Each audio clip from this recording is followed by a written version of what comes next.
Hey, how's it going, guys? On Walmart's website, this BLU View 4 is going for $29.88. I do want to thank a commentator for recommending this because I didn't even know this existed.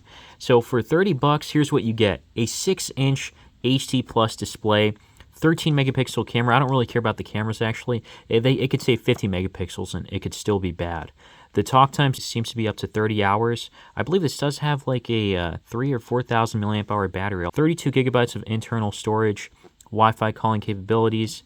It's pretty simple. And then it does have 3 gigabytes of RAM on a $30 smartphone. That's really interesting. In the box is the smartphone itself. Pop that open. Looks kind of like this. It's made of plastic. It does have this kind of interesting texture look.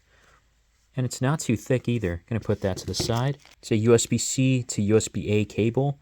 And then here's the wall outlet here. I'm not gonna go through everything. And then finally, there's a user guide and kind of a start guide here for the phone, quick start guide, along with a SIM pin and a terms of service. Here's the smartphone itself. Gonna peel this off. There is no screen protector that comes pre-installed with this. And one thing I do like is since this is slim, the camera is also not protruding at all whatsoever. There's a flash underneath that. All right, so the camera itself here seems like it's good enough for a Skype call or video call. Nothing too crazy there on the front camera. It is what it is. Man, I gotta shave.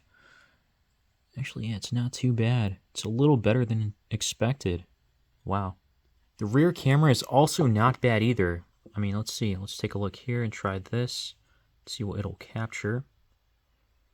Got to give it a second, especially when there's flash. You got to hold it still for like 2 to 3 seconds, otherwise it's not going to come out nice.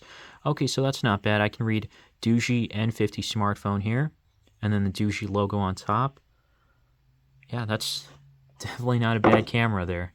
There's a USB-C port on the bottom. On the side is the power button, volume keys, 3.5mm headphone jack. On top, which is rare to see these days. And then finally the SIM tray that also has a micro SD card slot next to it. Just one thing I'm noticing is that this phone doesn't feel too heavy to carry around, at least not compared to my Galaxy S22 Ultra. Maybe that's why this feels so lightweight to me. And it is like a 5.99 inch or 6.08 inches. It's about 6 inches of a screen. I can still grip this in one hand pretty easily. I've got relatively small hands, which I hate to say, but that makes it easy to bring my thumb across the other side because the bezels aren't too thick. Now, of course, there's a security update going on right now, so once I'm able to see the screen, you'll be able to tell a little better that the bezels aren't as thick. On the top and bottom, on the bottom you have like kind of a thicker bezel, but it's not bad overall. It's just a notch on top here, showing the speakerphone and the front camera. So this is what I mean by that. The side, the bezels aren't too bad at all. It seems pretty decent, and like I said, it's easy to grip in one hand, and it's easy to get my thumb on the other side. Now to get it on top, I'm going to have to move around a little bit because it is tall. It's like a tall screen, or a long screen, if that's the right way to say it. And that bezel on the bottom, it's thicker, but it's not that bad either. Out of the box, you have 21.42 gigabytes of storage free, and that's not bad at all. Of course, there is that micro SD card slot, which is great to have. And then this is the bloatware that comes with it. Board Kings, Cookie Jam. It seems like there's some games pre-installed here. Maybe this might be nice for people who aren't so tech savvy. I mean, that's kind of what I'm looking at. If I were to even give this to someone like maybe my parents or grandparents who aren't tech savvy, it already has some games installed. It's got pretty much what you'd need. And I took a screenshot of this, what I saw on CPU-Z, which I'll get to in a moment. And just going through things, I noticed there's like hiccups here and there, slowdowns like here and there too, just like what you just saw there, but I can still tolerate it, mainly because of the price. Going back to CPU-Z for a second, it does have a pretty old CPU, a MediaTek Helio A22. I believe this came out like, 4 years ago or something? Then the GPU is a PowerVR Rogue GE8300. Doesn't mean you can't do anything with it, but you're going to be limited quite a bit. And as for the screen, it's a 1560 by 720 resolution, 287 DPI. I thought it was PPI, but yeah, either way, it's not too pixelated or anything like that. And then brightness isn't that great. It's just like, I'm always going to have to keep it at 100% brightness. So battery life is going to matter quite a bit. And it seems like battery life isn't too bad just from the little while I've had it, but of course that's a very rough estimate. In case if you're wondering, by any chance you'd be able to play videos at full HD on streaming platforms, you really can't. It has a widevine level of L3, but you can at least watch videos at full HD 1080p on YouTube. You can change the speed levels as well as get into the menu settings or turn on the flashlight. So it's pretty dark up ahead, and yep, videos at 1080p here. No complaints, except the speaker is pretty tinny that's back here. I almost didn't even notice it.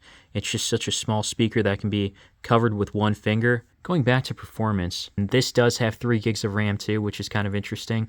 I wouldn't really rely on like doing split screen on this because that would probably be just way too slow. I'd say it's impressive that it's even able to do this much, but yeah, okay, that's not too bad. But I do notice there's a bit of a delay when I interact with it. But yeah, we're just going to keep it to 1.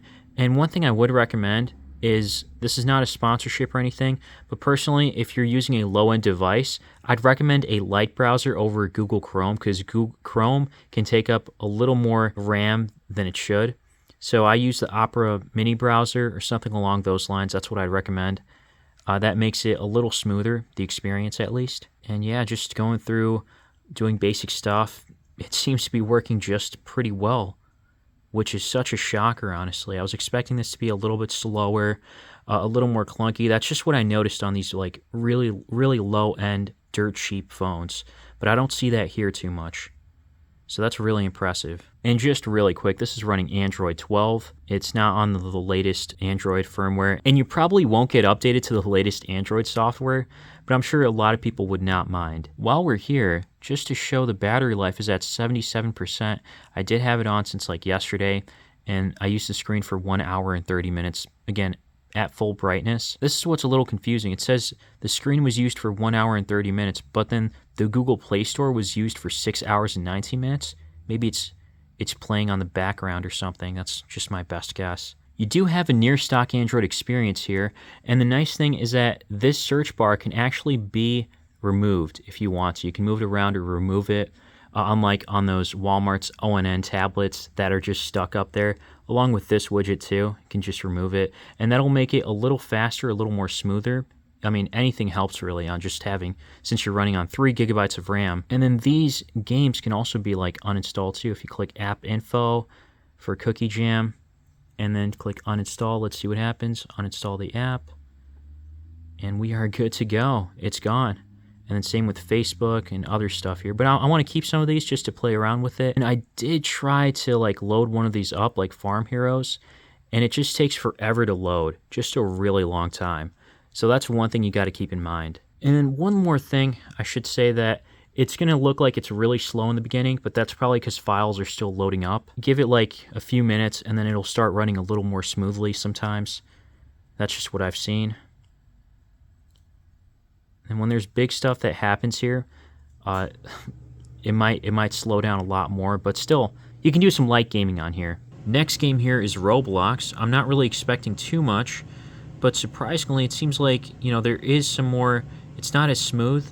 It might lag a little bit more here and there too, but nonetheless, yeah, right there when I dash, it's still impressive though that it's able to play at this level. But then again, we are talking about Roblox. It's really just like, doesn't require that much.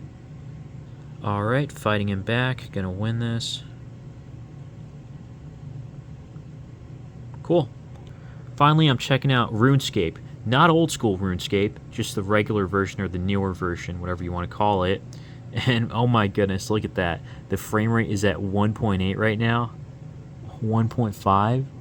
Or is that 22? Looks like it's going to be super slow. Everything's probably loading up, but I think this might crash. Let's see. I have the graphics settings set to like the lowest it goes, except for FPS going all the way up to 35. And it looks like, ooh, yeah, that is pretty bad. So it's not going to be playable, but I'm just impressed that this even loaded up. You know, this is crazy how much you can get. Okay, there you go. It crashed.